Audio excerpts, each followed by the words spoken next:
Shavua Tov, everybody, and the neighborhood dog. Welcome to the Israel Brief with me, Rolene Marks, where you guys join me every Monday to Thursday for a look at the top stories making the headlines in Israel. As always, we are brought to you by these guys, Lay of the Land, and a reminder that if you have any questions that you would like answered on the Israel Brief, please send them to me via our social media or in the comments section below. And apologies if I don't get to all of your questions.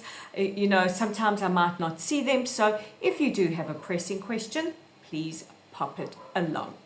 So it is day 612 since the 7th of October. We still have 55 hostages that remain captive in the hell of Gaza.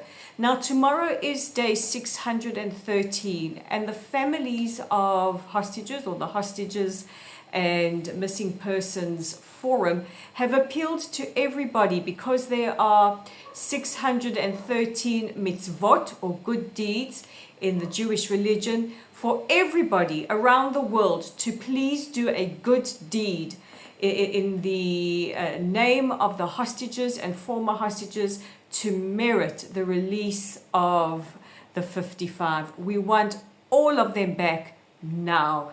It is day 612. Let's get all of them back. Let's demand that Hamas release them now.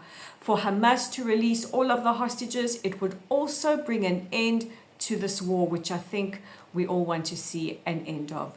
So with that said, let's take a look at those top stories, and dominating the headlines is Greta Thunberg. Yes, Greta and her merry band of virtue signaling activists aboard the peace flotilla or the freedom flotilla called the Medlin. They were intercepted in the early hours of this morning. So what went down? Well, the Medlin was making its way with the intention of breaking the blockade with less than a truckload full of humanitarian aid, or so they said. They claimed that they had flour and energy bars and those kinds of things on board the ship. Now, yesterday, the GPS went out because Israel has faced on a near nightly basis missiles fired by the Houthis. The GPS signals are a bit scrambled, which accounts for some of you using Waze in Israel and thinking that you are in Jordan. Anyway, as the Medlin progressed towards the Israeli-controlled waters, they were warned by the Israeli Ministry of Foreign Affairs and the Israeli Navy to change course, that they were entering a closed military zone, and that there is a blockade that is legal under international law. Now, why does Israel and Egypt have a maritime blockade in place? Because the sea is one of the mechanisms that is used to transport arms, to transport weapons to Hamas to wage war against Israel.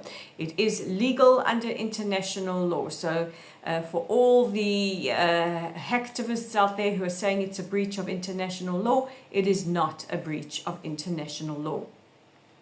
The Israeli Navy's Shayetet 13 elite commander unit were able to board the vessel very peacefully and appealed to I think it's 11 of them on board to remain calm.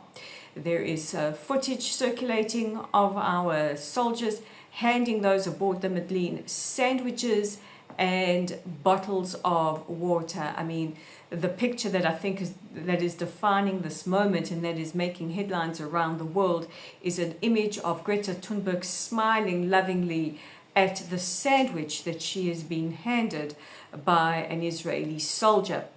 The boat will be towed to Ashdod port, and those aboard it will be deported after they have watched the 43-minute footage of Hamas's atrocities against Israel on the 7th of October. If you recall, the army has edited hours and hours and hours and hours of the footage that was taken by Hamas and taken by security cameras and dashboard cameras, and has compiled it into a 43 or 47 minute long movie to show to dignitaries and to show to the media. Meanwhile, Spain has summoned Israeli chargé d'affaires for a dressing down following the news that the flotilla was intercepted. And France has appealed for Israel to send their citizens that were on board back home safely. And Germany has said that they are providing consular services for one of their nationals who was on board the flotilla. So Greta's performative Instagramming has come to an end. On Saturday, news broke that the IDF had recovered the body of Thai hostage Natapang Pinta. Natapang was working on kibbutz near Oz, where he was kidnapped on the 7th of October, and he was murdered in captivity by the Al-Mujahideen. Now, the Al-Mujahideen were the terror group responsible also for the kidnapping of the bodies of Judith Weinstein Haggai and Gad Haggai, who were recovered last week, and they will be laid to rest a little later today. The body of Natapang Pinta has been released to his family in Thailand for burial. May his memory be eternally blessed. Meanwhile, the killers of the Bibas family, who were from the Al-Mujahideen terror faction, have been eliminated by separate IDF strikes in the city of Khan Yunis. The IDF also confirmed last night that the body of Mohammed Sinwar, that was believed to have been killed in an IDF airstrike, was recovered in a tunnel beneath the European hospital in Khan Yunis. Now, this is yet another example of how hospitals have been used by Hamas as human shields, how they have exploited their civilian status to be used as commando centers, to be used as centers to launch, carry out raids. Well, the IDF confirmed that the strike was indeed successful, that they had recovered his body, and Israel maintains custody of Sinwar's body. Israel also still has the body of Mohammed Sinwar's brother, Yahya Sinwar. Mohammed Sinwar took over from Mohammed Def, also eliminated by the IDF. And finally, yet another rare animal sighting in Israel.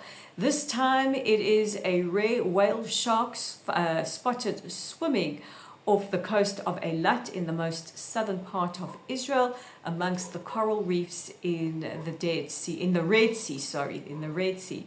This is very, very exciting. These are animals that are usually found in tropical waters.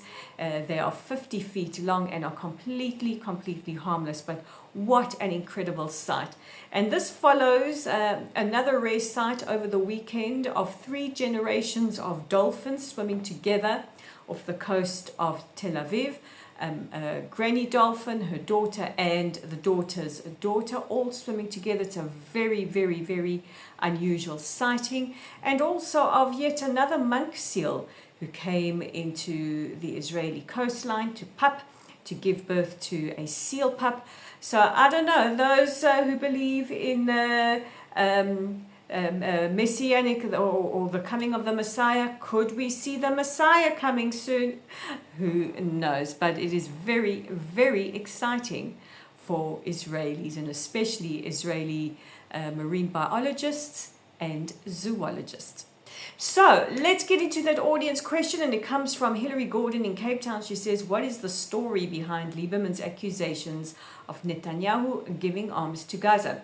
So this is a story that broke last week, that Israel is reported to be giving arms to certain Palestinian gangs in the Gaza Strip to help push out Hamas, and has caused quite a bit of controversy here in Israel. The Prime Minister's office did not deny it. In fact, they kind of alluded that by any means necessary, they will push out Hamas from the Gaza Strip. But throughout Israel's history, giving anything to entities within the Gaza Strip hasn't ended well. especially for Israel. So we're going to watch this one to see how that progresses. So I hope that answers that question for you, Hillary. And a reminder, if you have a question, please pop it in the comment section below or be in touch with us via our social media. So that's it from me for today, guys. Please don't forget to check out our website at www.layoftheland.online. Our YouTube channel is right here at the Israel Brief. If you like your news fresh and unfiltered, hot off the press from Israel, please click on that red subscribe button. We are on LinkedIn at Rolene Marks, on Instagram at Rolene_Marks, on X at Lay of the Land 5. I don't think I'm forgetting any. Facebook at Lotel Site. So guys, that's it from me for today. Mwah! Big hugs and kisses. Take care of yourselves, and I will see you again tomorrow. Bye for now.